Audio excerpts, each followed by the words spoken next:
Hello, இன்றைக்கி வந்து பால்வடியில் கொடுக்குற சத்து மாவு வச்சு ஒரு அருமையான கொழுக்கட்டை ரெசிபி. வாங்க எப்படி செய்யலான்னு பார்க்கலாம். இதுக்கு வந்து சத்து மாவை நான் பிரித்து கொட்டிக்கிறேன். இதில் வந்து தேங்காய் வந்து சின்ன சின்ன பழம் நறுக்கி போட்டுக்கலாம். துருவி சேர்க்காதீங்க, நல்லா இருக்காது. அப்புறம் வந்து 4-5 ஏலக்காவை தட்டி அது கூட சேர்த்துக்கலாம்.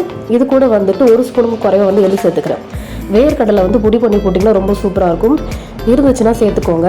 கூட வந்து நாட்டு சக்கரை சேர்த்துக்கிறேன். வெல்லம் சேர்த்துக்கலாம், சக்கரை கூட சேர்த்துக்கலாம். பட் வந்து வெல்லம் நாட்டு சக்கரை ஹெல்த்தி. கொஞ்சம் கொஞ்சமாக தண்ணி ஊற்றி நல்லா பிசைஞ்சு வச்சுக்கோங்க. ஒரு 5 மினிட்ஸ் ரெஸ்ட் விட்டுருங்க. 5 மினிட்ஸ் ரெஸ்ட் விட்டிங்கன்னா ஈவனாக வந்து பரவிடும். தண்ணி நல்லா கொதிக்கட்டும். கொதித்ததுக்கப்புறம் இட்லி பாத்திரத்தில் சின்ன சின்ன உருண்டையாக நல்லா கொழுக்கட்டை போல் பிடிச்சி வச்சு ஒரு 7 நிமிஷம் நம்மளுக்கு வந்துட்டு வெந்துச்சுன்னா டேஸ்டியான ஹெல்த்தியான கொழுக்கட்டை ரெடி ஆகிடும். இந்த மலைக்கு வந்துட்டு செம்ம டேஸ்ட்டாக இருந்துச்சு. கண்டிப்பாக ட்ரை பண்ணி பார்த்துட்டு எப்படி வந்துச்சு அப்படின்னு சொல்லிட்டு கீழே கமெண்ட் செக்ஷனில் தெரியப்படுத்துங்க. தேங்க்யூ. நெக்ஸ்ட் வீடியோவில் பார்க்கலாம். பாய்.